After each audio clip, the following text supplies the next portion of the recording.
Welcome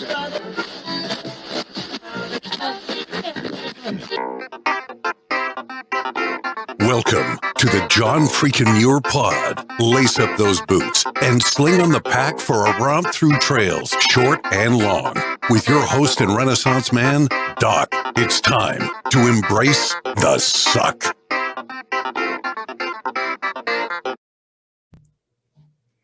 Welcome back to another week on the trail. I'm Doc, and this is the John Freakin' Muir Pod. Let's start off with a reminder. If you are enjoying the podcast, take just a minute, help us out, leave us a review on Apple Podcasts. And if you're not enjoying the pod, well, just go ahead and keep that to yourself. All right, on to this week's content.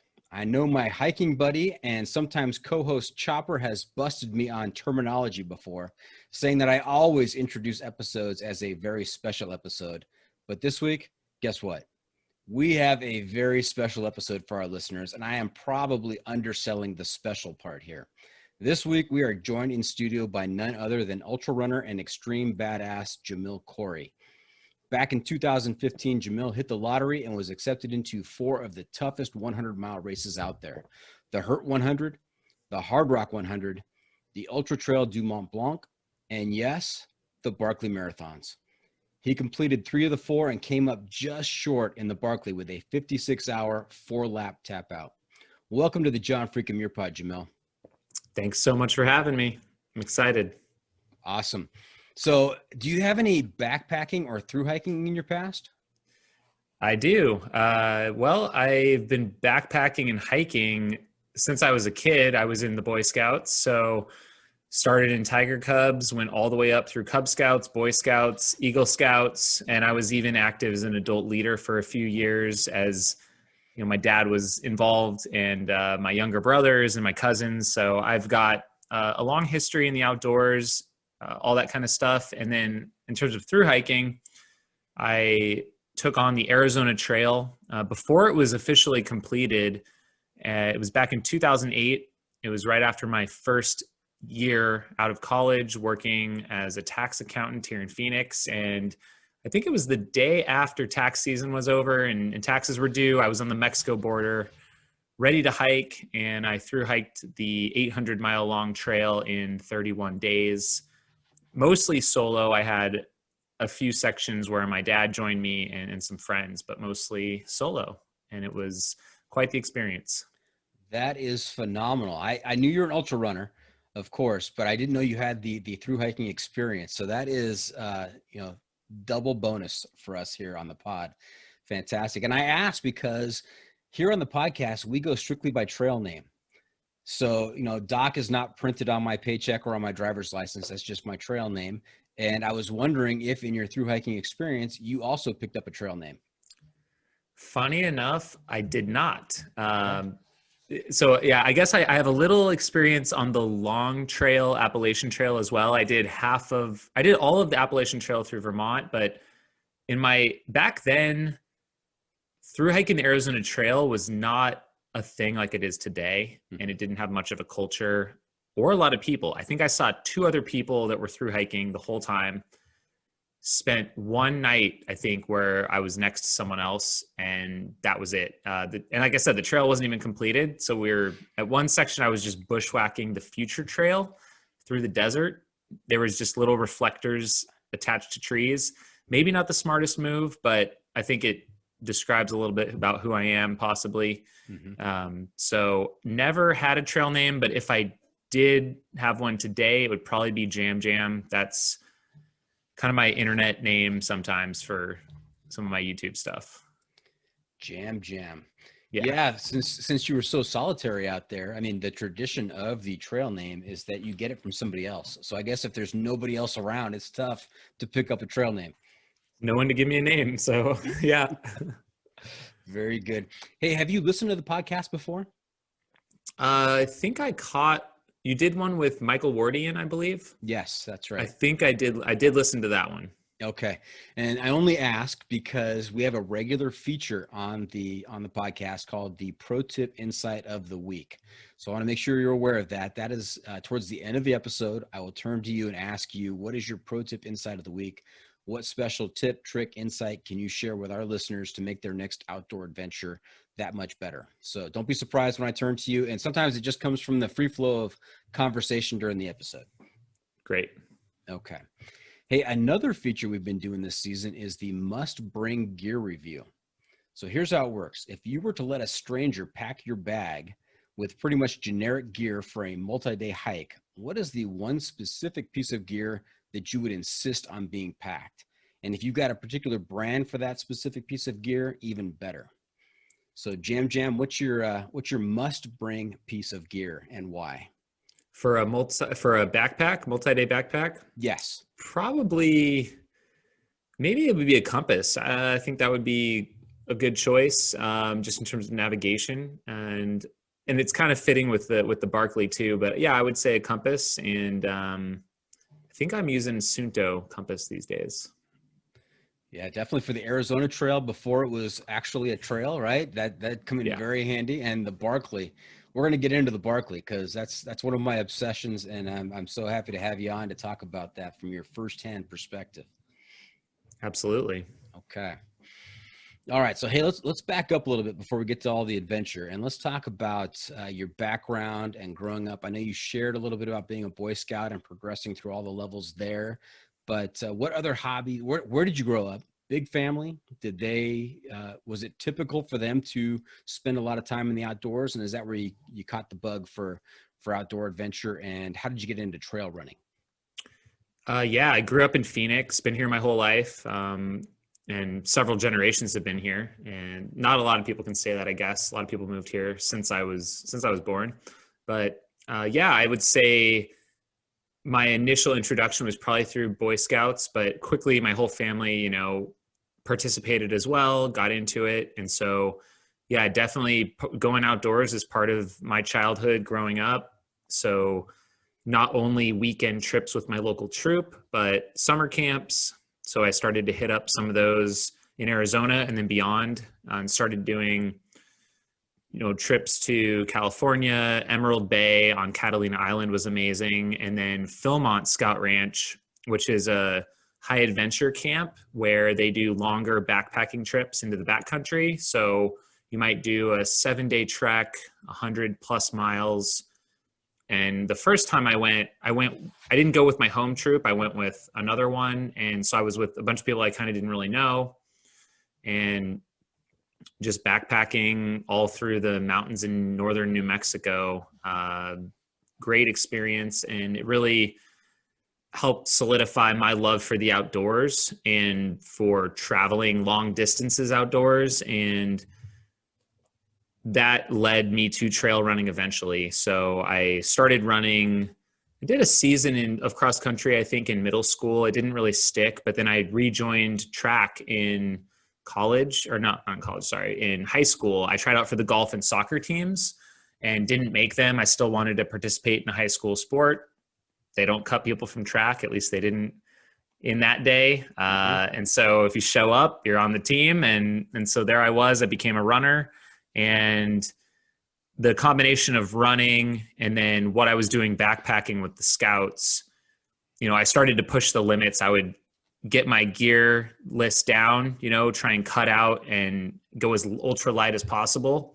And then I was getting fitter and stronger and trying to push my pace. So there's times when we're racing each other with backpacks on, or at some point it's almost like a day pack, even though we're out there for a couple nights and with just me and my scouting friends. And soon after that in college, I found out about trail and ultra running, and it was just the perfect fit for me. I can do a 3-day backpacking trip in a day and cover a lot of ground and see a lot of awesome places. So it's kind of my background and how I got into all this. Fantastic. I got some questions. I want to unpack some of that stuff you just talked about right there. First of all, Emerald Bay on Catalina. So I've done the Trans Catalina Trail a couple times, and as you're going on the coast of the northernmost part of the Trans Catalina Trail, you pass by a number of harbors and bays, and there's I think that's where the Emerald Bay Boy Scout, because there's great signage there say this is the Boy Scout. So you actually spent time at that camp. Yeah, we did a whole week there, and there was a higher adventure program.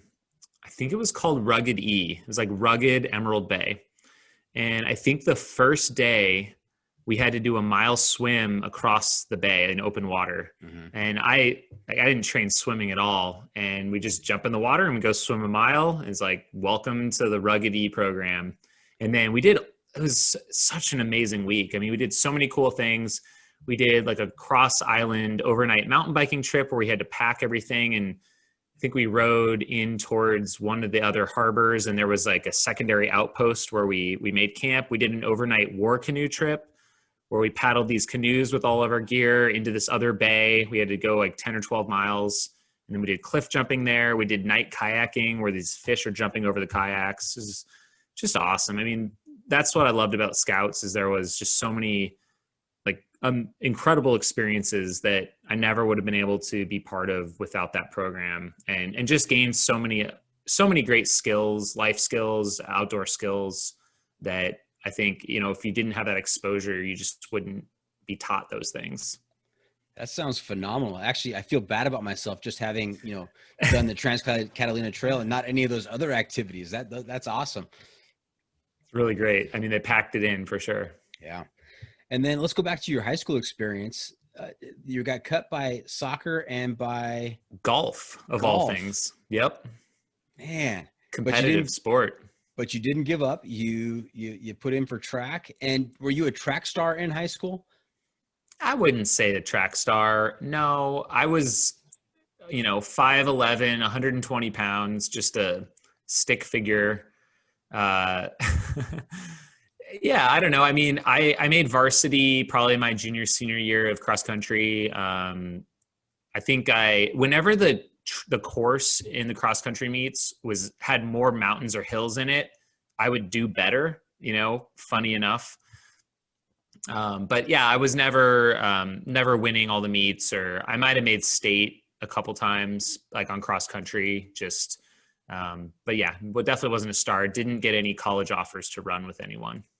Wow. And do you ever hear back from your high school coaches or teammates? Because that's like, I'm just going to do an analogy here. If you were on the baseball team and this is like somebody on your baseball team making it to the majors, or someone on your soccer team going English Premier League, or golfing on the PGA, right? Jamil Coury you're at the top of the ultra running game, and just these races that you've competed in and the Barclays. I mean, has anybody reached out to you from high school and just kind of kept up with you and followed your accomplishments? Not exactly. I think early on, maybe in my ultra running career, we would go back and help our coach with a couple things, like with track and stuff. But yeah, no, not really. They're missing out. I guess I have to finish Barkley first, and then maybe they'll pay attention. That is a high bar. That's a high bar. And when did you realize, I am fascinated by ultra runners, because when did you realize that 26.2 miles just wasn't enough and you needed to do more than that?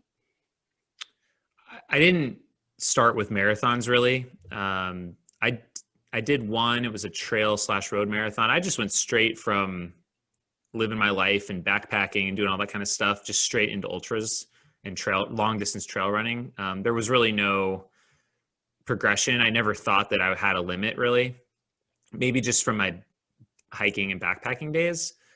I think it was just too, like I fell in with a local Phoenix trail running group, and they were just really down to earth, really great people of all ages, of all fitness levels. And they were running ultra marathon distances, long distances. Remember seeing a guy wearing this Across the Years shirt, and Across the Years is this multi-day race that we now direct. But back then, it was something I didn't even know about. And on the arm sleeve, it said 24 hours, 48 hours, 72 hours.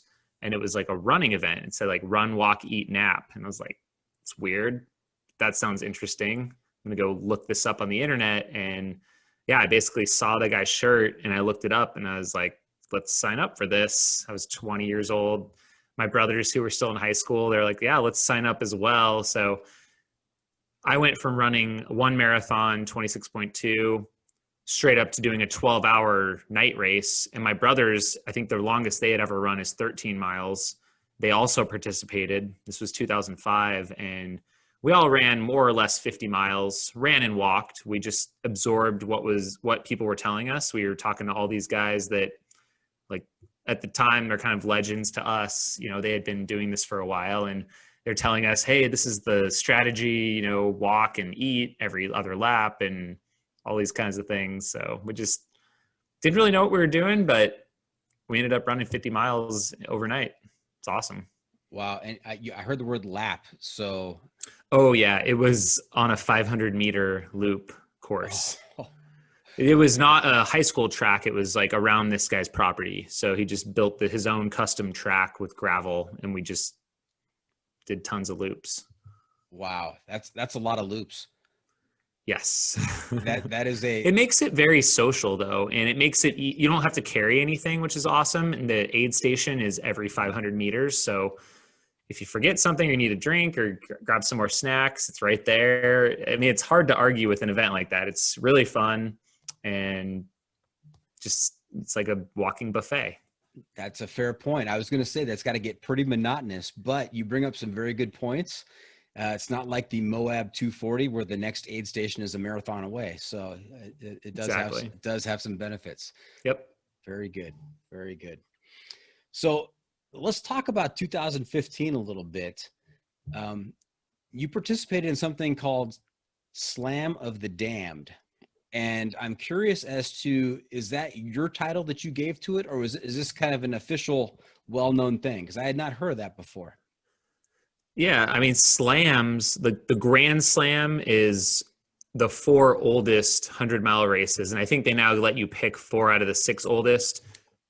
It's races like Western States and Wasatch and Leadville and stuff like that. So and then people started making their other slams so it's basically if you pick 4 races that are 100 milers, it creates a slam.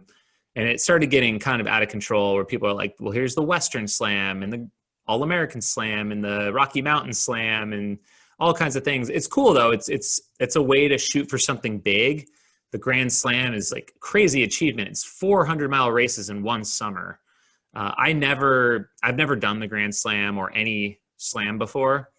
And I just went on Twitter after I just got lucky in these lotteries. You know, you apply, I think all of us ultra runners, you know, these races some of them are capped. They only have 300 spots, but they have 800 people apply. So you just have to apply to everything and like hope you'll get into one so that you can build a calendar, like an epic summer race calendar for yourself. And so just applied to all these races and it's like got into one, then another, then another, then another. It's like, oh my gosh, I hit the lottery here. I hit the jackpot. I got into all these ridiculously hard races, and this should be a slam of some kind. And I don't know, it was like the Lucky Slam, or I had a couple ideas. I threw it out on Twitter. I said, what should this slam be called? And I listed the 4 races, and some people were naming some stuff. And Christopher McDougall, who I'm friends with, and he wrote Born to Run. Mm-hmm. And he was the one that coined the term. So of course it would come from him because he's just, you know, an expert at language and writing, and he coined the term. So all credit due to him. He said Slam of the Damned, and that immediately stuck with me and struck a chord, and was like, yep, that is exactly what this is. And so it was born. Christopher McDougall knows how to turn a phrase. So very appropriate. Very good. Very good. Now talk about the application process. If there are 800 applicants and only 300 slots, is it just first come, first serve, or is reputation or past achievements, is that factored into the process?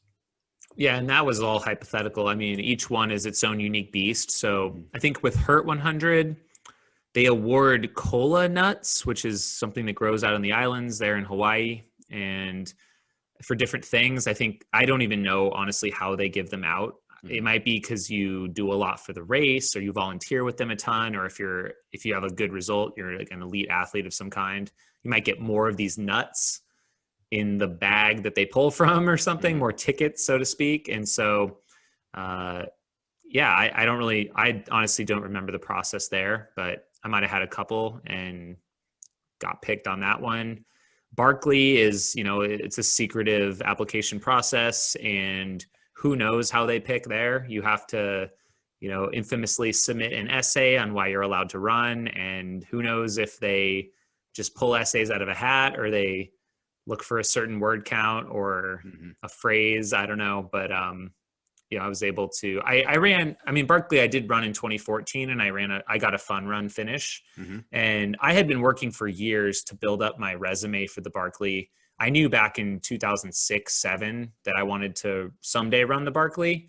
I was like, well, in order to even apply, I'm going to have to run a lot of 100-milers, because you look at the 5-loop finishers and you see a couple of similarities. So they have a lot of hard 100-mile finishes, like they run Hard Rock, they run maybe Leadville and Western States, but then they also do through hikes. And so I think that was probably part of the reason, like, well, I better do a through hike. And so the Arizona Trail looks like a good one. I'm not going to do the whole Appalachian Trail or Pacific Crest Trail right now. So I knew I wanted to do a through hike, and that was honestly invaluable. Probably some of the most pain I've ever been in, day after day after day after day, working through injuries while still putting in 12 to 14-hour days on your feet is something that I think only through hikers will understand. And that multi-day experience is so valuable for the Barkley. And so, I was able to get into Barkley again, kind of off of my fun run the year before. Hard Rock is not a straight across lottery. They have these different buckets. So they've got a separate lottery for people that have finished 5 times or more. Then there's a lottery for people that have never started never started Hard Rock. And then there's the everybody else pile. So people that have 1 to 4 finishes or have started but never finished. And so, at that point in time in 2015, I had already had a couple finishes. So my chances are a bit elevated. And then UTMB, they change the process, it seems like, every year, but you do have to qualify for the race.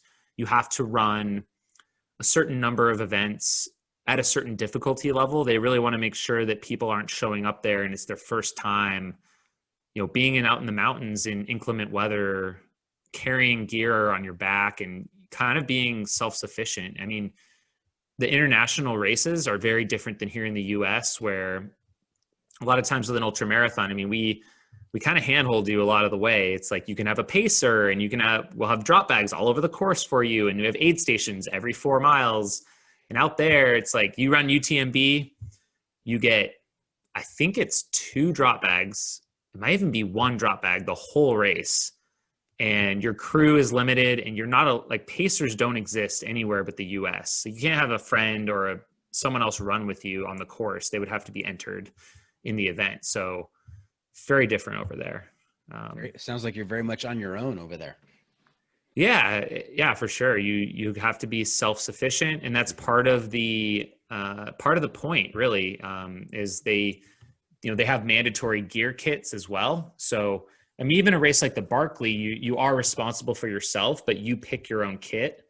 But over there, it's they'll check your bag, and if you don't have the whistle and the cell phone and your light and your jacket, you're out or you're penalized in some way. So, wow. Now we've had a couple of people on before who have participated in the Barkley or who have been accepted into the Barkley. Michael Wardian and Hunter Leininger, who's an adventure racer, young guy, 18, 19 years old. And they were very, I asked them to kind of share their experiences, and they were very vague, and I think purposefully vague on the application process. So I know that it's secretive, and I'm not sure how much you are able to share or not share about the application process for the Barkley. Because that's just, the Barkley is fascinating for a number of reasons, one of which is the secrecy about the application process. Yeah, it's part of the mystique of the race. There's a lot of mystique around it, and I think that's part of the magic of it. But yeah, where there's a will, there's a way, I will say. If you want to find out, if you're meant to find out, you will. And that was true for me. I didn't know for a long time how to enter. And then, yeah, you get to know the right people and you kind of build up your resume. Like it's just like, if you start to do the right things, you'll be around the right people and it'll happen. That's kind of what I would say. All right. That was masterful. That was just as vague. Very, very good, Jamil. I guess I can still run it then, you know, not going to be disqualified. Very good. Hey, would you mind taking us through that Slam of the Damned back in 2015? Let's start off with I know you finished the first three and then you kind of ran into the wall. I mean, you finished 56 hours and 4 loops of the Barkley. That's not really running into the wall, but you didn't get the fifth loop on that. But I'd like to go through each of the races from 2015 and just kind of share kind of your experience there and impressions and what went right and what you would fix. So let's start off with the HURT 100, and the HURT stands for the Hawaiian Ultra Running Team, correct? Yeah, Okay. That's right. Yep. Yeah, that's great. They put on a wonderful event out there. It's a 5-loop course as well. So Okay. I think there's a lot of parallels with the Barkley, and I wouldn't say I was in great shape leading up to that race, but I treated it as a really great training run to kick off my Barkley training. It's in January, so it's just a couple months before Barkley. And it's funny, I was, have you ever heard of the gentleman? He's an ultra runner. He goes by the name The Fruitarian. His name's Michael Arnstein. I don't think so, but I'm writing that name down right now. Okay. So he got well known for following a fruitarian diet. So he would just eat fruit and basically leafy vegetables. Sometimes I think it includes some nuts and seeds as well, but it's like a raw vegan diet essentially.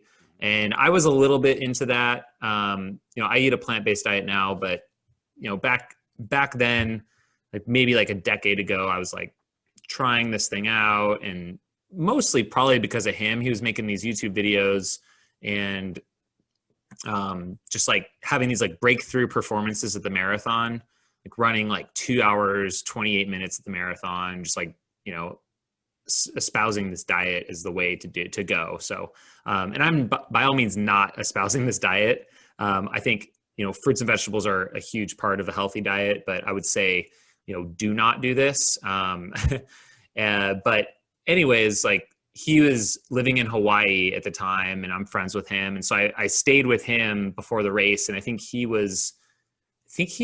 usually runs HURT, but I don't know if he did that year, but I was able to crash with him, which was actually pretty fun. No, I think he did run the race that year too. So that was like a total aside random thing. But, I remember like sleeping in his garage with like a pile of coconuts next to my bed. And like, I put my race number and kit like on the coconuts and like take a picture the night before the race. It was pretty funny. So the race went pretty well. I mean, I thought you were going to go there you stayed with him and you lived on his diet for, 2 weeks leading up to the race. And that was a big mistake, but no, I think I had already made those mistakes prior. So I wasn't trying to race the event on like a fruitarian diet. Right. Although if you are going to follow that lifestyle, Hawaii is a great place to do it because there's tropical fruit everywhere and it's abundant and available. So, pretty awesome. And I think a couple of years when Mike isn't running the race, he's out there. I've seen pictures of him on course before with a pile of coconuts, like chopping them open and handing them to runners just as like an impromptu aid station, which I thought was hilarious and awesome. But yeah, the food at some of the aid stations in this race is amazing. They had like all this prepackaged stuff and, it had like a Hawaiian twist to everything. It was really amazing. It's put on by all the local people and they've been doing it for 20 plus years. Mm-hmm. Just such a family vibe. There's a great crew from Hawaii that would come run our races. So I got to see them out there at the aid station. And you basically climb up a ridge. You climb up from like the start onto a ridge, and then you drop off to this aid station. You climb right back up, and then you do it on the third spur. So you have like these 3 spurs that just go right up to the top. And the whole top of the trail is covered in roots. I mean, there's no dirt to be seen. It's just roots everywhere. And fortunately, it didn't rain much our year, but if it's in a rainy year, you're just slipping all over the place. It's it's a really tough 100-miler for sure. And just the mental fortitude needed to do the 5 loops. Like, you're right back at the start.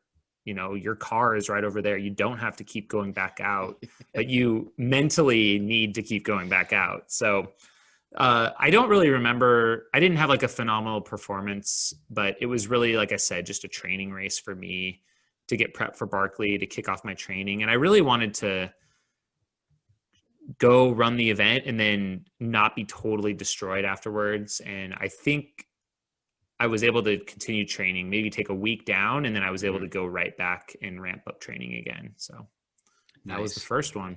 Yeah. And these are, from my notes here, it sounds like these trails are former pig trails through the forest that have been kind of improved a little bit, but the routes don't sound like a whole lot of fun. I know that there are a lot of routes on certain sections of the Appalachian Trail that people talk about as being just hellish. Yeah, you can, if you look up some of the photos of the trails they use out there, it's laughable. It's insane to think that it's really a trail, but it wouldn't surprise me if they were, pig trails. Okay. All right. Hey, we're going to take a quick break. When we come back, we're going to talk about the other 2 races from Slam of the Damned and then get to the Barkley. So stay tuned for that. We'll be right back. This is Jamil Coury. I'm an ultra runner, entrepreneur, and filmmaker, and you're listening to the John Freaking Muir Pod. And welcome back. We're talking to Jam, also known as Jamil Coury, talking about the Slam of the Damned in 2015. And let's talk about the Hard Rock 100, the second in the Slam for you that year. Yeah, the Hard Rock, that was the race that when I first saw pictures of it from the 2006 edition, which was a year after I started running ultras, that was like, that's the race I want to do. I saw these amazing photos by one of the participants that ran in 2006, just these incredible landscapes that looked like paintings. Above tree line, green grass everywhere, wildflowers, blue skies, clouds, runners on these skinny trails going, almost impossibly steep up and down these with, jagged rocks behind and ridge lines as far as the eye could see. Is like, this looks amazing and I have to do this. So my Hard Rock journey started basically when I saw those photos.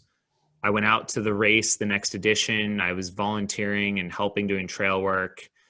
First ran the race in 2009 and then again in 2013. And so this was my 3rd edition of running the event in 2015. And I had we could probably do a whole podcast on my 2013 Hard Rock, but essentially I was in like 7th place, running smart, running strong the first 30 miles. And then I got sick. I think it was from some nutrition I was using, was throwing up at the high point of the course at 14,000 feet on Handy's Peak, and limped my way into Grouse Gulch aid station at mile 42. I couldn't eat or drink, couldn't even take a sip of water. I would throw up, and I laid on a cot for 4 hours. And basically 90% of the field passed me. So I went from 7th place to 109th place out of 140 people. And finally, like, laying on the cot, finally got feeling good again. And then I got back up and continued on my way. And I ended up having the best 60-mile run of my life. I was super fit going into this race. And so once I cleared out that sickness, just basically ran strong through the finish, have like the fastest second half split in history of Hard Rock. I passed 95 people, finished 14th and PR'd. So it's crazy. Wow. So I had some expectations going into Hard Rock. Like, I really wanted to run strong and, maybe prove what I could do on that course. I knew I could do so much better without that 4 to 6 hours of really not moving on the course. 2 hours being sick on the mountain, 4 hours on a cot. It's like doing the math and thinking, man, I could really have a strong race. So yeah, going into Hard Rock 2015, part of the Slam, I was doing my typical long run 3 weeks before the race, where I do a big 30 to 40 mile section of the course. And that year in particular, there's always a variance in the snow conditions. So some years there's a ton of snow and they're like not even sure if it's going to melt out in time. Other years there's nothing, and there's even could be fire danger. So that year, tons of snow, and it was melting quick in July, 3 weeks before the race. And it was there's so much snow melt going on this one section called Pole Creek. I was out there just by myself doing this long training run, and the rivers in the afternoon, they're starting to rise up, and it was really swollen, and I couldn't find a safe way to cross this river. There's no bridge. There's no way to hop a rock or anything. So I was like, I have to just jump the river. And it's like, found this rock that was higher up, this big boulder, and I jumped off of it with a running leap and landed on the other side and kept going. And maybe it was adrenaline or something, and I just knew I had to finish the run, but my ankle was hurting a little bit. Finished the run okay, and woke up the next morning. I could not put weight on my right ankle. It's like impossible. And so here I am, 2.5 weeks before the race. And I think it lasted, I think, close to a week, where I was just like, couldn't put any weight on it at all. And so I was pretty worried. It's like, how am I going to even finish this Slam? And it healed up enough for me to toe the line, to start the race, to get out there. But about, 50 miles in maybe, it came back and was hurting real bad.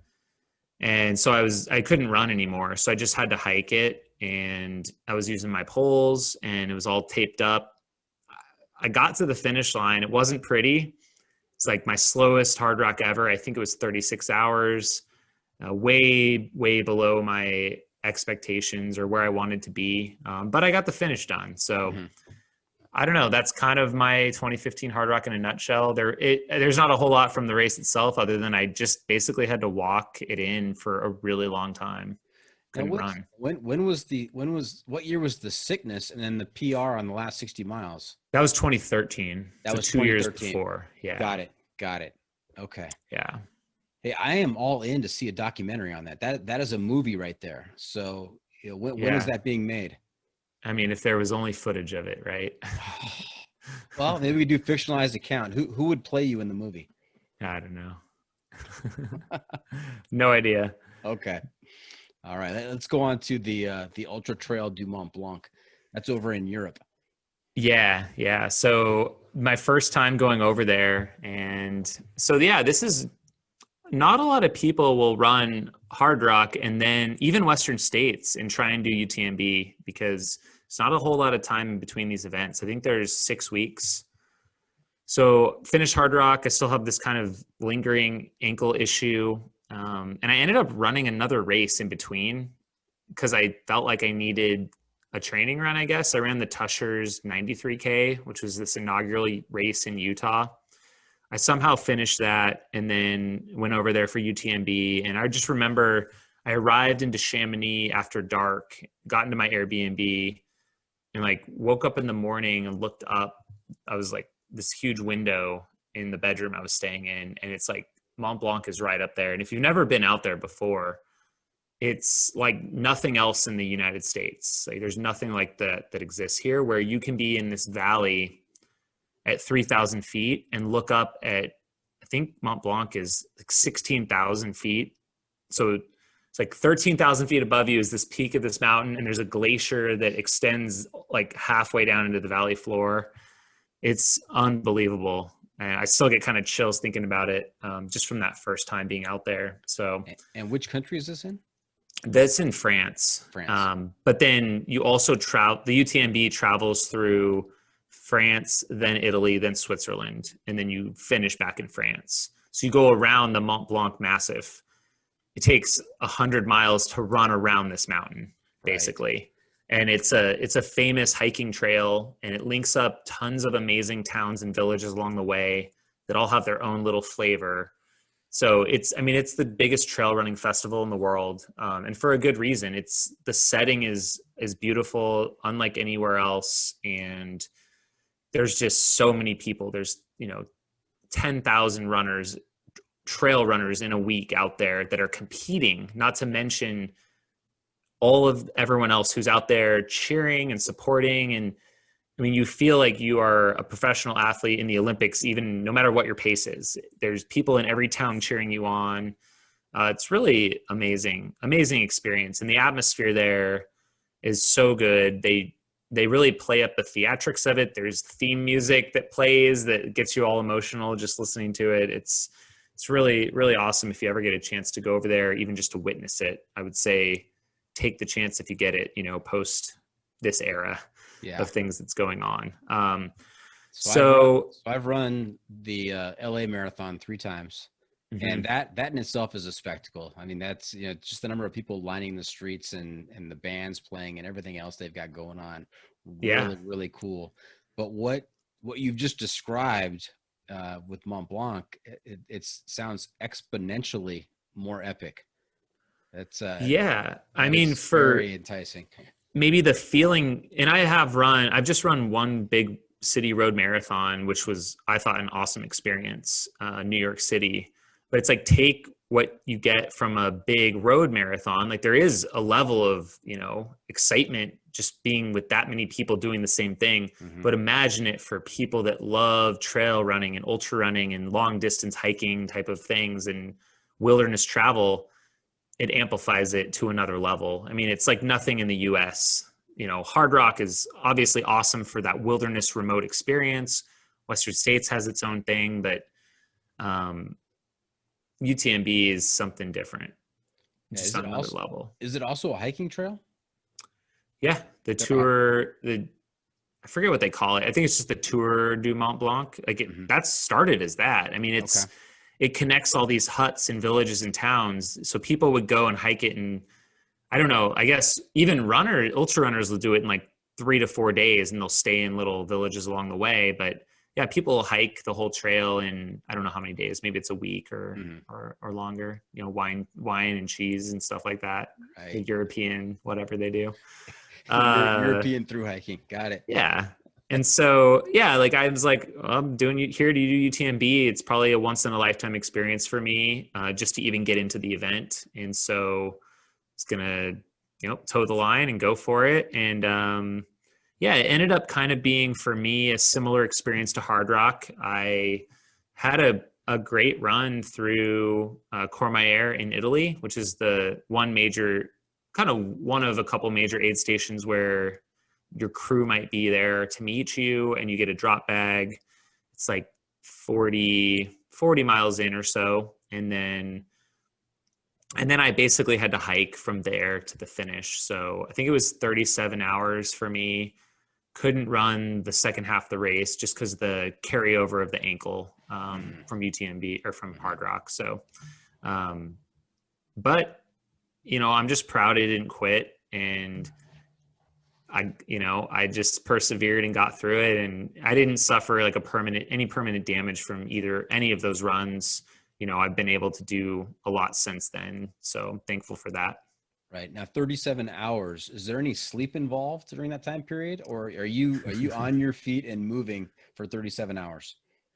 Yeah, I have this bad, especially back then, this bad history of napping during races. I think it's an ongoing joke of Jamil napping in the forest or at aid stations. There's probably a million pictures of me on the internet sleeping during races. So I slept on the trail, I think a couple times, but I didn't get much sleep. Probably just a couple hours. Right. And sleep is a huge factor, or lack of sleep is a huge factor in the Barclays. From what I have seen and heard, having to do 5 loops in 60 hours, there's not a whole lot of time for sleep. And when you get into that 4th and 5th loop, or even sooner than that, and you're sleep deprived, making your way and making decisions is compounded by that. Absolutely. I mean, there's not a lot of room for error these days in the Barkley. He wants to make it that hard so that you can't rest and sleep and think, and you can't use that as a strategy. So you've got to get used to no sleep, sleep deprivation, what that does to you, and how you're going to overcome that, and use the little bit of sleep that you maybe can get as a strategy and timely. Mm-hmm. Yeah. Now, for some of our listeners who are just their first time listeners that are just now tuning in, have no idea what the Barkley Marathons are all about, let's give them a little background and history on this. So the Barkley Marathons takes place in Tennessee. Yep. And it was created by Laz Lake, whose alternate name is... So his real name's Gary Cantrell. That's and right, his Gary kind Cantrell. of his pen name is Lazarus Lake. Yeah. Yes.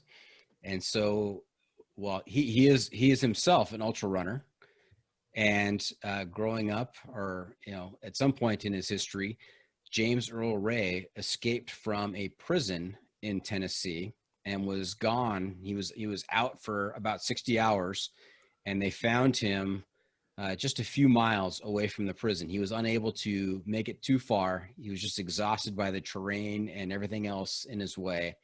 And Gary Laz said to himself, or others, "Oh, that's just ridiculous. If I hadn't gone for 60 hours, I could have gone 100 miles." And there is the idea, the creation of the Barkley Marathons. And so he went on to create this race. It's on the same loop. You have to do it 5 times out in the area where this prison is. And in fact, some of the course goes actually underneath the prison. And it is such a difficult race because of the terrain and because of the parameters that in the course of 30 plus years of doing this race, there are like 15 finishers.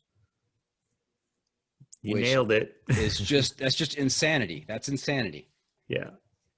And so when did it dawn on you, Jamil, that this is something I want to do? I mean, pretty much kind of as soon as I heard about it. I think I might have saw the website. I actually don't remember how I heard about it first, but I kind of knew that I would do it in 2007, the first time I went up to spectate or help at the Hard Rock. And it was after a day of helping to course mark on the Hard Rock course. I'm with all these Hard Rock vets, multiple Hard Rock finisher guys. And we're hanging out at Charlie's house. He's one of the co-creators of the Hard Rock course, and was the course marker for, the first 25 years of the race. And there's just, I don't know, there's like maybe 6 or 7 of us hanging out in the living room of his house. And every single other person, except for me in the room, had been to Barkley, participated, done it a bunch of times. They're all talking, swapping stories about it, without giving away details. And I was like, I guess I'm destined to do this just because I'm here right now. Just hearing them talk about these stories is like, man, this sounds crazy. Someday I'm going to do that. And were any of them finishers of the Barkley? No one in that room was a finisher, but some people in the room were fun run finishers, mm-hmm. and multiple time fun run finishers. And the fun run, for our first time listeners or people who are unaware of the Barkley, fun run is 3 loops. 3 out of the 5 loops. Yep. Mm-hmm. And they have it's a 12-hour cutoff. If you do the math, 12 hours per lap, that's 60 hours. But if you want to, you actually get to be considered a fun run, quote unquote, finisher if you finish under 40 hours. So even though you can't continue to go to loop 4 if you're over 36 hours, you can still be considered a fun run finisher if you're under 40. Got it. Now, with your indulgence, I would like to go through your experience on the Barkleys, starting when you got the letter in the mail letting you know that you had made it. Yeah, I mean, Laz sends out his condolences. I regret to inform you, you've been accepted. So, if you have any brain cells left, you will immediately decline your entry, basically kind of discouraging you from continuing down this path because there's nothing but pain and misery ahead for you. It's all part of the whole mystique of the race and everything. Yeah. And there's a certain number of participants that are allowed to enter. Yep. And one of those. Go ahead. I was gonna say, and one of those participants, they pick somebody who is totally unqualified. Right. Yeah. And is that person notified in the letter that they are that person, or is it just the standard letter? Yeah, I don't think they're told in advance that, but they do call them the sacrificial virgin. I mean, you're a virgin if it's your first time. So, right. Yeah. Okay. Now, so you get your letter of condolence, and there are certain things that you have to bring to the race with you, especially if you're a first timer. Yeah. Yeah, your first time, you have to bring a license plate from your home state or country, and those end up becoming part of the race ornaments, maybe. I don't know, the atmosphere. They hang them up, and it becomes this huge wall of license plates. It's pretty cool, actually. It's grown over the years. There's tons of them now, and then yeah, in subsequent years, he asks for different things. So. I think the race got canceled in last year. We were supposed to bring Moxie soda, which is some sort of orange colored soda. I've actually never tasted it. That's popular, I believe, in the East Coast. So it's hard to find it. I think I ended up ordering it on Amazon and shipping it to John Kelly's parents' house, which is right outside the park there. And there might be some Moxie soda sitting there to this day. I should probably find out because I think I owe him some soda. So it's always something different every year. Yeah. Do you remember what you had to bring in 2015? I don't. I know I've had to give him a shirt before, socks before. I think finishers have to bring cigarettes. So hopefully someday I'll be able to give him cigarettes. Nice. You know what? I am going on record right now and saying that you will be bringing him cigarettes in the future. Appreciate that. So you show up to the race. It's a campground. It's a state park, correct? Yep, it's Frozen Head State Park. Frozen Head State Park. That's right. And how do you get oriented to the course? Do they give you a map? Do they say, "Hey, you can use GPS. Here's the course"? Is it on Gut Hook? Well, I didn't have the first time I went in 2014. I didn't have any information. I didn't really know anyone who was going to be running. They don't publish an entry list anywhere, so you don't know exactly who's going to be there. So I went in completely blind. I had no prior knowledge or information of really what it would be. I think I did read Frozen Ed's book, Tales from Out There, but other than that, like you read it, and if you've never been out there before, you kind of don't really know what he's talking about. Laz puts out the map with that year's course on it because he changes it every year, the day before the race. So you have to bring your own map and mark down, what he draws on there, and that's your map to navigate this course that is not marked in any way. Typically a trail running race, they mark the course. Even, our events that I put on here in Arizona, we even put wrong way markers. We put giant signs, like it would be like on a freeway, do not enter, with different colored tape and ribbon. And there's nothing out there. There's no hand holding at this race. You have to be self-sufficient and survive in inclement weather. No one's coming out there. There's not medics out there. There's not aid stations. There's not course markings. There's nothing. Well, there's jugs of water in 2 spots, but that's it. And you're out there for 9, 12, 15 hours at a time in all sorts of weather, day, night, doesn't matter. Going off, there's sections that are off trail. There's some that are on trail. It's a mixture. So it's really everything. I just love it. I love all those aspects of this event. I love the weird quirks of it. I love the no markings, the no hand holding, the self-sufficiency, the navigation requirements, the kind of wilderness survival, all of it. Love it. Yeah, and to prove that you've done the course, you have to there are books spread out along the course, and you have to tear off the page that corresponds with your bib number. Yeah, that was a feature that was added a few years into the event because I think they weren't sure if people went the right way. So I think Frozen Ed might have been the one that, and that's one of the guys that has, I think he finished the Barkley the first. It used to be just a 50-mile edition. I think he was the first finisher of that edition before it became the 100. And they'd put books, basically anywhere from 10 to 14 books. They hide them in advance out in the forest, and yeah, you rip that page out. You got to bring all 14 pages back to prove you did it. So not only do you have to take good notes on your map and make sure you copy it the right way, and try and determine if you're actually on the trail, but you also have to find the books. They're not always easily visible.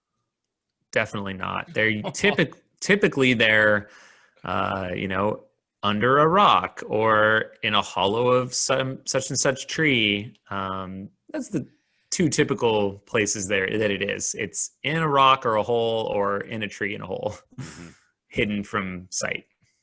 Yeah, and there is no standard start time. He will Laz will blow in a conch shell to signal, okay, start time's gonna be within, was it 12 hours of the blowing of the shell? Not exactly. So he gives us a 12-hour window of when the event might start. Okay. And then you get a 1 hour advanced warning before it actually starts. So that's when the shell is blown. 1 hour warning. 1 hour warning. And that could be, the start time could officially begin anytime between midnight and noon. So there, it's not like 6 a.m. to 6 p.m. it might start. It's like, yeah, you might go to bed at 9 p.m. and then the shell is blown at 11 p.m. and then now you got to stay up for 60 hours after you got 2 hours of sleep. Brutal. And then he lights a cigarette to officially start the race. That's correct. That's it. Okay. And the last little bit of a wrinkle that I know of, maybe you could share more, but is that you don't run the loop the same way each time. You start off one direction, and then your second lap is the opposite direction. So historically, it has, I believe, always started in a clockwise direction.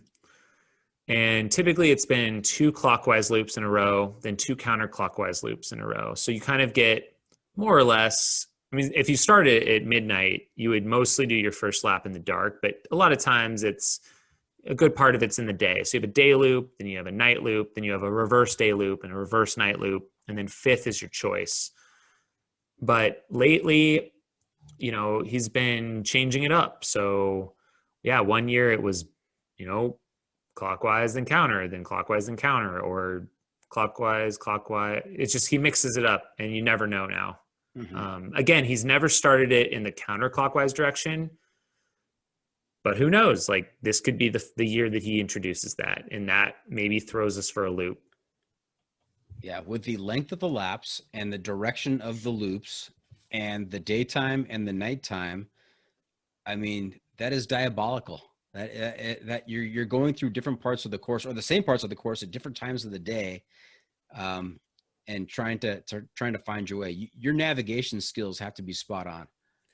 Yeah, and especially for those that are new first timers, I mean, if you have at least 2 in a row was kind of nice, because you do it once, maybe you're following, people have done it before, and then you get out on that second one, you're like, okay, this is familiar, I remember this, and you kind of get to learn it because it's pretty fresh in your mind.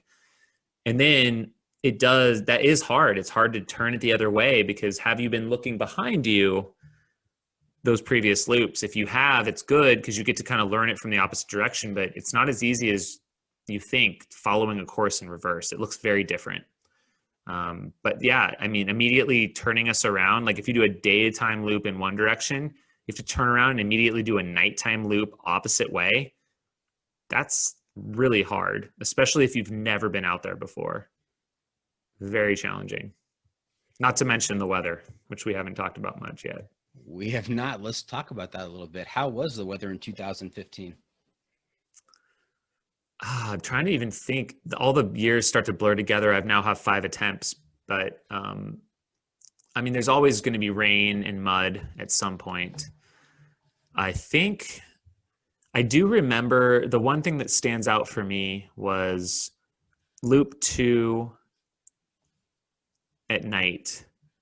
It was very, very cold. I was with John Kelly. It was his first time running. And I just remember it getting very cold and like everything was shimmering with ice, like glittering just in your headlamp. And then we got to the top of the fire tower. And that's one of the spots where he puts jugs of water out. So there's purified water. Otherwise it's recommended to treat the creeks that are flowing in the park. And so these jugs of water were frozen blocks of ice, like a whole gallon, just a complete block of ice. So you can't get water up there. You have to just get it from the streams down below. But it was so cold. That was my main takeaway. Oh, and then I guess, yeah, there was a crazy storm that sprung up on loop 4 for me. And it started raining on me.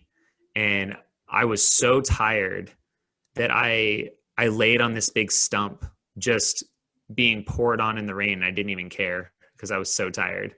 Just like raining on me, don't care, I'm asleep, whatever. It is what it is. Now, you were there in 2015. Have you ever seen the documentary? I'm sure you have. Gary Robbins, Where Dreams Go to Die. Yep. Was that one of the 2 years that was featured in that documentary?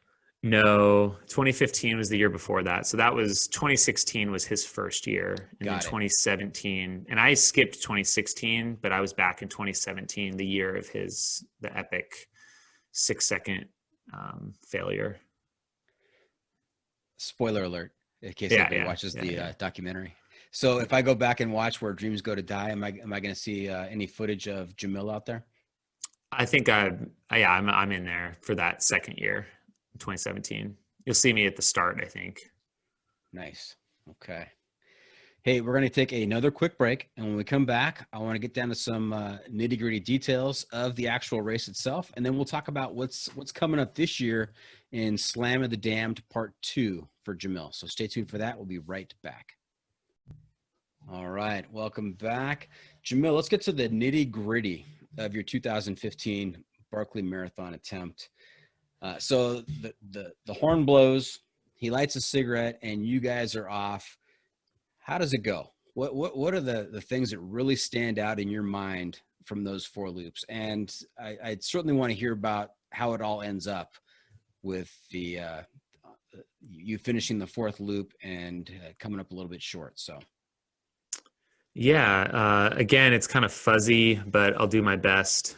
I should probably write better race reports so I can remember what the heck happens out there. And the Barkley can be such a blur sometimes too. It happens so fast and everything. But I remember, loop 1, most definitely just trying to settle in with a pack, but still wanting to run my own race, but working together with some other of the runners, especially ones that I had worked with before in 2014. We all have huge aspirations. We all want to finish 5 loops. We're all gung-ho about that. And so we get out there, we start finding books, and we're making, I think, pretty good time. Like, I don't think we had any major issues on the first loop. Second loop, in the dark, in the same direction as loop 1. That's back then he did that. It was the same every year. And I remember leading a pack of quite a big pack, maybe 5 or 6 of us still together in loop 2. And we were on this section descending off Jury Ridge.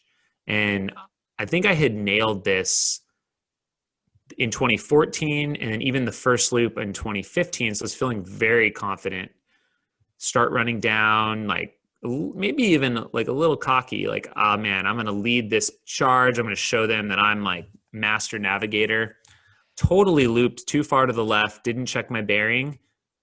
You do these series of switchbacks up the mountain, and then I was dropping off this ridge, and I wrapped us a little left to the point that we ended up back on one of the switchbacks that we had just came up.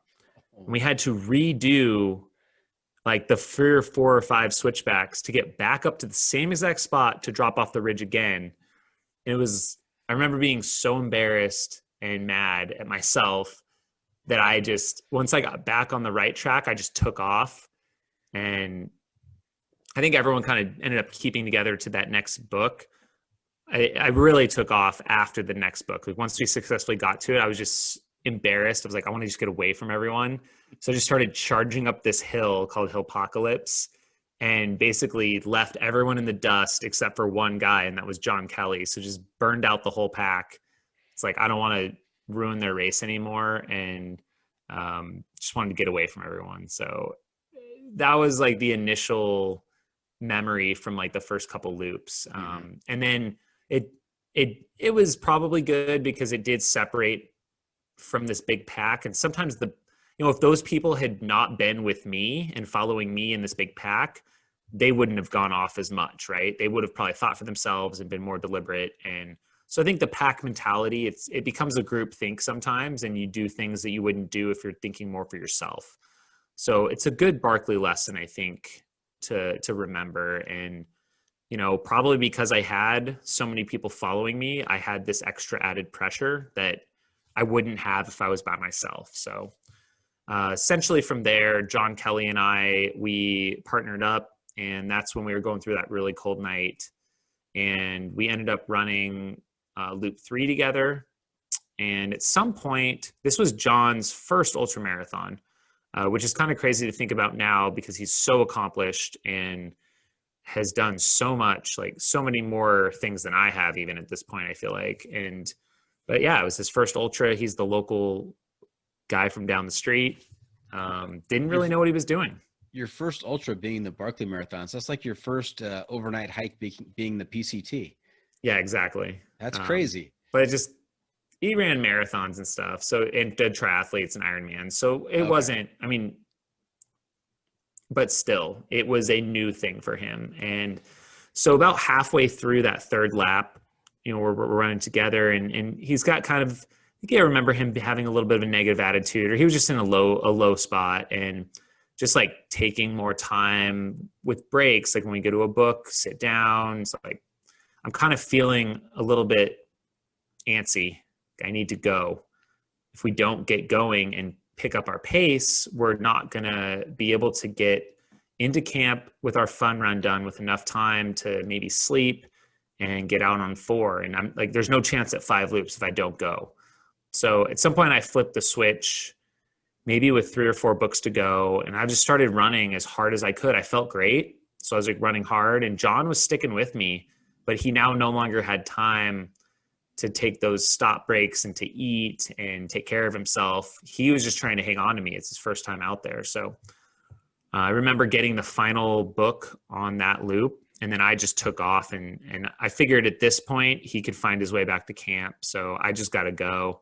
I think I put 12 minutes on him in the final 2 miles down to camp. Like it was that much difference. And he came into camp, I think, looking like a ghost. And his family is like shocked. They've never seen him in this condition before, and thinking he needs to be done. And I don't remember if he even started loop 4. I think he just was toast. So I got a little rest, got refixed with my gear, and I headed back out. And I think I was the only, was there any conversation between the two of you on that third loop, or as you're out there going through this torturous experience, it's just kind of grunts and head nods? Oh no, we're chatting, we're working together, Okay. we're getting to know each other. Oh yeah, we're just having a good time out there. I think towards the end of that loop, there was less of that because I was pushing, and I think he was just trying to hang on for dear life. Mm-hmm. So less talking then. Yeah. And then I remember maybe I think I came in and got a shower in the bathhouse there and got all changed and before I headed out. So got kind of refreshed, but I think I remember seeing him come in, but like I said, I don't know that he went back out. So I was the only one at the end of the day to start loop 4 that year. So I was kind of the last person standing. I didn't know it at the time, but headed out on loop 4, and yeah, that's where that storm, basically going up the first ridge, you can see like lightning in the distance, and there's starting to be something brewing, and not a good started to lose it, honestly. Yeah. And what is your state of mind at this point? You've been at it for more than 36 hours with no sleep, little sleep. Um, how's your thinking process going? Wasn't great. I was starting to lose it, and I think I can deal with sleep deprivation a lot better now, but back then it was still pretty new. Like I'd never gone that long before. I mean, this was even before Hard Rock and UTMB that year, because this race happened in the spring and those were in the summer. So I hadn't even yet had those 36, 37 hour experiences. So Barkley Fun Run, the year before I had done 40 hours. And that was, I think, my limit. So right around this loop 4, I'm heading out there into, getting to be the limit of how long I've been out in one of these events. And I remember going up from book 2 on that reverse loop, and it was very sleepy and didn't feel like I was in the right place. I thought that I should have been right along the river on this one section, following this river, and then I was going to cut across. And all of a sudden I was climbing up and the river was like way down there. It was like way below me. And I was like, this isn't right. Something's wrong. I'm off the wrong course, the wrong trail. So I went all the way back down to where the book was. I confirmed I was in the right spot, went all the way back up. It's like, this has to be right. It doesn't feel right. Maybe I just need a nap. And I think I just like laid against a tree or sat down by a tree, maybe tried to set a watch alarm. And I thought I was asleep for 10 minutes and I was asleep for 40. It was like, oh no, like I've just lost a ton of time. And then it started to rain and I couldn't wake myself up enough to be alert to figure out, I think, if I was in the right spot or like where to go. And I think I eventually kind of figured out I was on course, and I started climbing, but then I was getting cold because I wasn't moving. Like I fell asleep in the rain. I was getting really, really, really cold. And I thought, well, I'm going to wait out the storm a little bit. So I crawled under this overhanging rock and I was freezing. Like my feet were totally numb, and I was like, I'm going to get my space blanket out because I always carry one of those, put that over me. And that was like probably, I mean, it was a good choice for wilderness survival, but probably the worst choice for the Barkley because I got warm and I fell asleep. And when I woke up, it was light out. And it's like, well, I think my race is over. And it was. I mean, I had wasted, I think I was asleep for like 5 or 6 hours. That was probably a pretty deep sleep. Yeah. And so yeah, I was like probably within a couple 100 yards of the next book right there too. Like I think I had trouble finding it actually. I got up there and I was wandering around and I was just getting cold and I couldn't maintain body heat. So I felt like I had no choice but to try and get warm there and to tuck in and get out of the rain. And so how far into the loop were you at that point? I was basically almost at book 3 when that happened. Okay. So not super far in. And then you finished the remainder of that loop? Yeah. So that was the thing. And that maybe was kind of a controversy. Like I got up and I was like, well, like I'm not quitting, even though I lost a ton of time, I'm going to finish this loop and I'm going to go find all the books and I'm going to make my way around the course. Like I don't quit anything, never quit a race on purpose. And so I just was like, well, and it was a beautiful day too. It was like sunny and warm and nice. And I'm like, like free training. And I knew I wasn't going to make it to loop 5, but I thought, well, when else am I allowed to be out here on the course and be on these trails? You're not. So I'm still in the race. I'm still going to get the books. I know I'm good and safe and I'm going to go do this. And of course I wasn't thinking about Laz at camp and all of, my support crew and the other runners who are at camp or people on the internet who are, wondering where I am. There's no one out there to tell that I'm okay. And so that part of it, probably a little irresponsible. They ended up sending some people out to check different books on the course on the loop to see if I had pulled that page. And I think there were people that were up on the fire tower that night waiting for me that just, I never got there. So they at least knew they were kind of honing in on the part of the course I was. And I ended up being 8 hours overdue essentially by the time I got back to camp. And it was right, I think, just before dark. So I didn't have to go back out into another night, but that experience, it ended up being 56 hours, 4 loops. I had every page. Laz never counted them because I was over cut off, and that was it. That was the end of it. Wow. What a story. What a story. And I'm excited to do this next section with you here, because this is a first for us on the pod. The top 5 list of your favorite Barkley Marathon moments. Any aspect of, from opening the letter to anywhere on the course or the prep or anything else, just your top 5 Barkley moments. Top 5 moments. One moment would be my first fun run finish, running with Alan Abbs and John Fegverisi, who's a previous Barkley finisher. We were chasing the clock for hours, and we finished with 5 minutes to spare.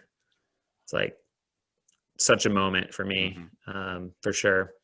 I would say another moment was the year after Gary's run in Where Dreams Go to Die, and like a little bit of a spoiler alert, but I think most people have probably seen it. If not, go check it out. But there's a moment towards the end having to do with 6 seconds, like being over a cutoff.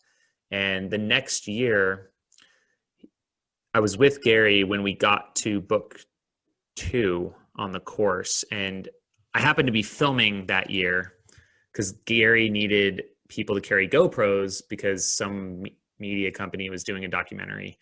And so I had my GoPro turned on. Gary is like the first to the book. He pulls out the book, and the title of the book is 6 seconds.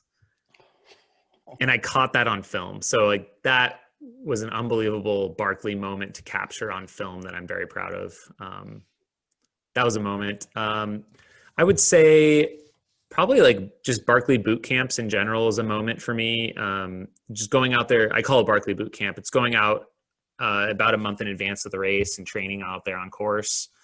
Not off trail, but in the park is a great moment. Man, what are some other good moments? I would say the frozen jugs of water is a moment that sticks out. I know I shared it. And then I would say climbing the meat grinder is a huge moment for me. That was the new climb on the Barkley course in 2019. And Laz was teasing us all spring. A lot of times he'll tease us about the new section coming and kind of all this misdirection and mystery about how big it is and what it's going to be. And all of us are like studying our maps, like trying to plan out like, oh, what did he find now? You know, what's he going to do to us now? And he found this crazy new climb that I think redefines the difficulty of the race. I mean, he's done this many times over the years, but this meat grinder climb is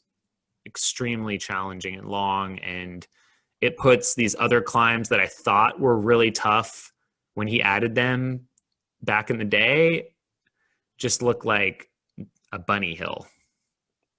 So I had to go up climbing the meat grinder on loop 3 last year in the dark before a fun run finish with Johan and Tomo. That was an amazing moment. It was very hard, and it's going to make like the next 5 loop finisher is going to have to climb that thing 2 or 3 times. And, you know, it's never been done before. So it's going to be only 5 of us have climbed it yet. And that's going to be amazing to see. Fantastic. Thank you for that top 5. Yeah. That is an epic top 5 right there. Yeah. All right. Hey, let's transition a little bit. Let's talk about the Slam of the Damned Part 2.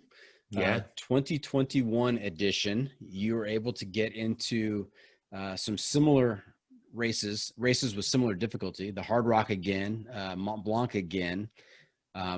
This year, instead of the Hurt, though, you're in the, is it Cocodona 250? Yep, that's it. and the Barkley. Which of those four, have you done any of those four yet this year? Nope, hasn't started yet. They're all upcoming. Okay. Yeah, they're all upcoming, and Barkley will be the first actually this year. And when is the Barkley? It's coming up. That's all I can say. You'll know when it comes. Okay. Yeah. All right. Part of the mystique. Yep. And what, you're a 5-time participant in the Barkley. So I was going to ask, what are you going to do differently from 2015? But just in general, what's your approach to the Barkley this year? What have you changed in your training regimen to get yourself ready for the meat grinder?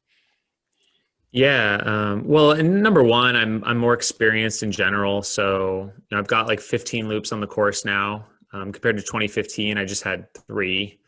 I've also spent now 3 years in a row going out there in advanced training on the course. So I probably have maybe close to 13 to 15 days of just training on the trails in Frozen Head, the ones you're allowed to train on.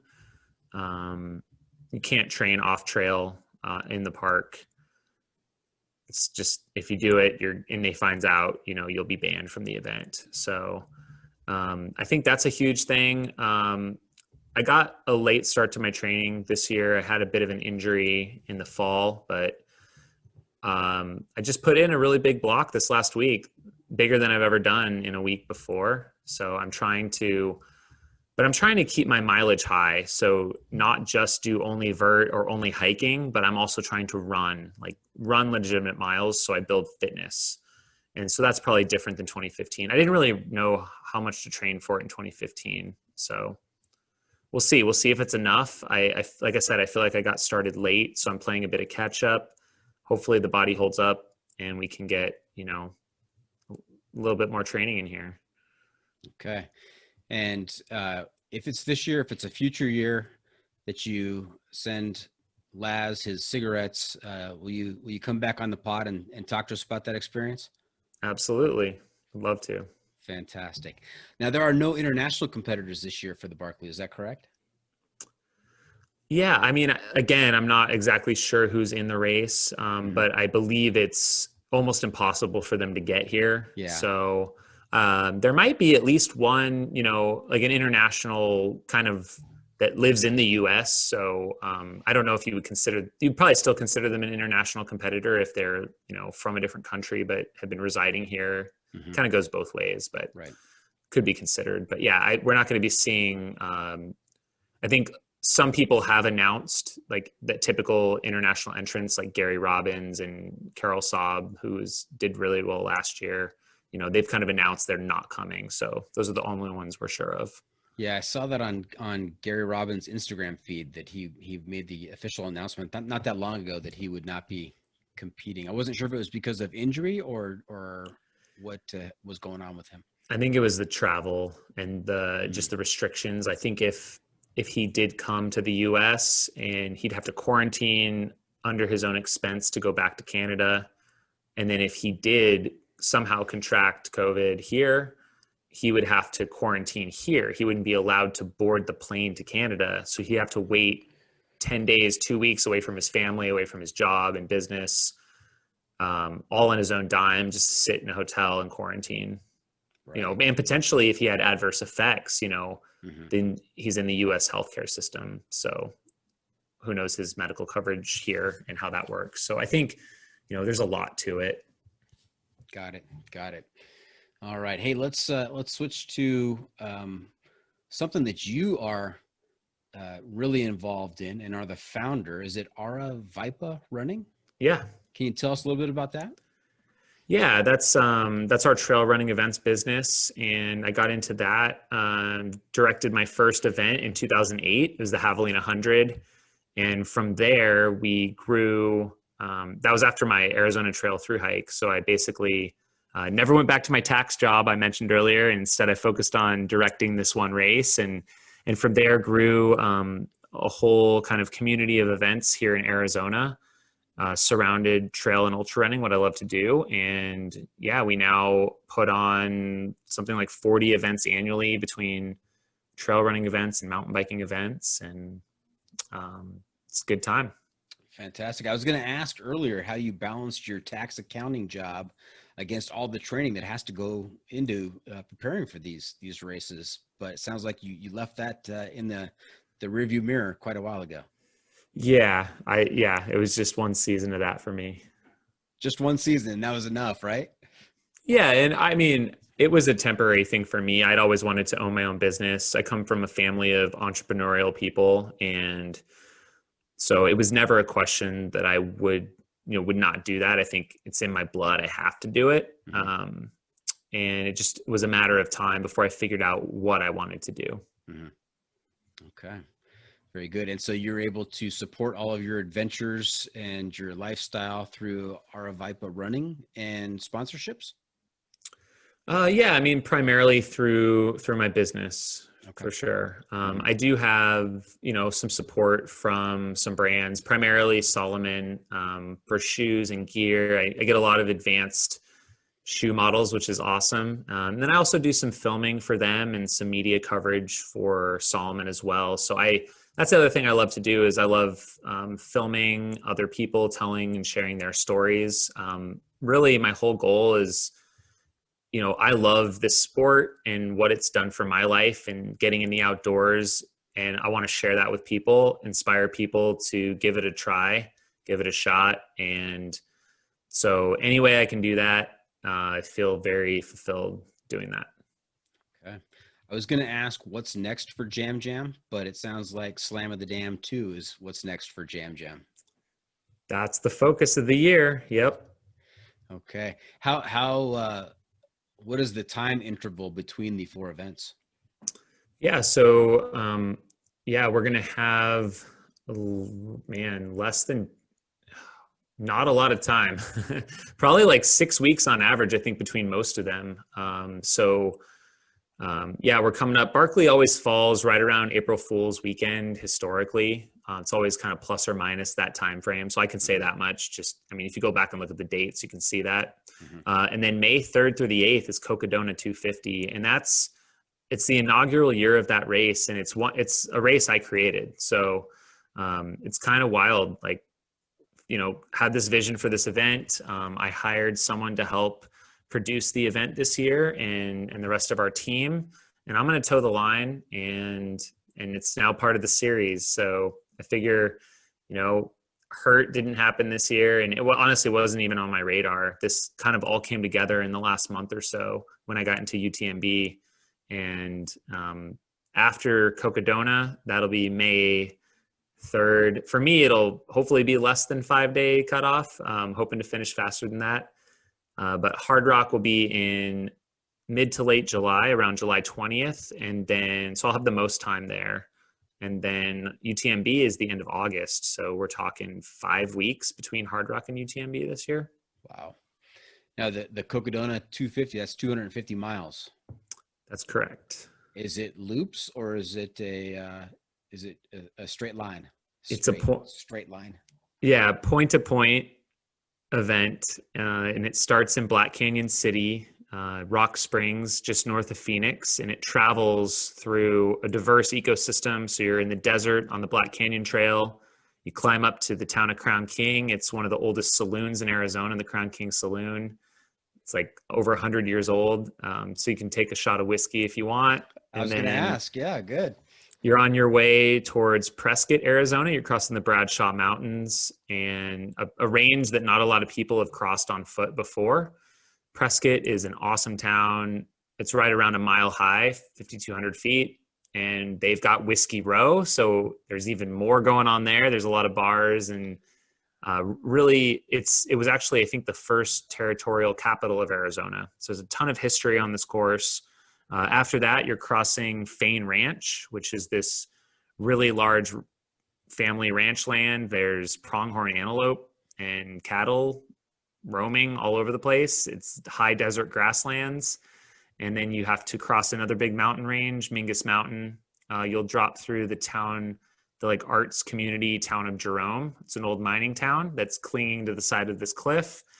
Then you're going down, crossing the Verde River. You'll actually ford the river near Cottonwood, and you'll climb up and do this amazing loop through Sedona. on single track trails, the Red Rocks. It's world famous stuff up there. And then you'll climb up on top of the Mogollon Rim for the final approach, and you'll go through, the largest ponderosa pine forest in the world, around Flagstaff, and you'll climb to the top of Mount Eldon, highest point on the course. Right before you descend down, you'll finish in downtown Flagstaff, right in the heart of the town there. It's incredible, once in a lifetime journey, I think, for a lot of our participants. Something that should be like unlike any other race out there is our goal. It sounds absolutely epic. That's fantastic. Hey, one more question about the Barkley. When it comes up, plus or minus 1 week around April 1st, if they have limited viewership in terms of being actually able to be there, if someone like myself is interested in the actual race and following your progress, what is the best way to do that? Yeah, Twitter. So if you ever heard of this, download Twitter. It's a great app. Keith Dunn. Follow Keith Dunn on Twitter. You could also follow me, and I'm sure I'll tweet out. I'll retweet his link to follow along. But yeah, Keith Dunn on Twitter is historically the guy who's there. He knows all of the Barkley history, and he's the best guy to tweet out updates. And he's always he has fun with it. I think he does a good job of keeping a little bit of mystery and but covering it really well. Like, as much as you can cover a race where even the people there present don't get any updates for 9 to 12 hours on what's going on. Fantastic. I will be following his feed religiously from the middle of March on to make sure I do not miss a moment. Very good. Hey, Jam, you know where we are? The end of the show. We are at that time of the episode where I ask you for your pro tip insight of the week. What do you have for us? Pro tip insight of the week. I would say, honestly, I said it in the show a little bit. Always carry a space blanket on your next adventure. I think it's the lightest piece of gear that if you get caught out there in some sort of an emergency, you won't die. You're going to keep warm, and you're going to make it to your next adventure. Excellent. Excellent advice. So there you have it. That's it. This bonus episode for season 2 is in the books. I hope our listeners enjoyed our time with Jam. I want to thank him for joining us this week. Jamil, how can our listeners keep up with you on social media, and where can they find updates on your latest adventures? Yeah, thanks for asking, and thanks for having me. You can find me just at Jamil Coury on most all of the social media platforms. I'm also going to be posting some videos on my YouTube channel. It's called Run Steep, Get High. Go subscribe over there, and there will be Slam of the Damned content all year long. We're going to be going more in depth on these stories and hopefully giving you an inside look at what's going on. Fantastic. Remember to check out the pod on social media as well. We're on Facebook, YouTube, Instagram, and Twitter, that app that you may not have heard of that Jam was referring to. And if you have comments or clips you want to share, you can send it to me at johnfreakinmuir@gmail.com. Jamil, I'm also looking to you to give our listeners your recommendation for some sort of adventure media to keep our listeners connected to the trail. So something like a book, a movie, a documentary, YouTube channel, whatever you have for us. Any recommendation for adventure media? Man, I would plug my own stuff, I guess, but Run Steep, Get High. We try and we're going to be covering some stuff on Steep Life Media. I would say, I would always recommend some of the best YouTube filmmakers in adventure media. I would say Ethan Newberry, The Ginger Runner, and Billy Yang Films, I would say, are some of the best inspirational stuff out there. So check them out. They're some of my role models for filmmaking. So this Saturday, for our listeners out there who may be listening to this episode after it comes out, obviously, but this Saturday coming up is February 27th, I believe.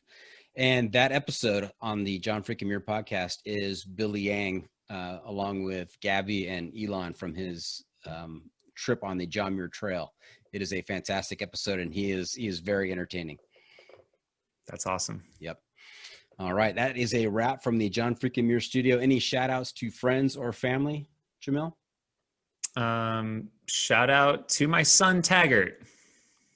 All right. Very good. Well, thank you for tuning in. Always remember the trail is the trail. It doesn't care if you want to go downhill. It doesn't care if it's almost dark and you're looking for a campsite. It doesn't even care if you're halfway up the meat grinder after being awake for 37 consecutive hours. The trail is the trail. Embrace the suck.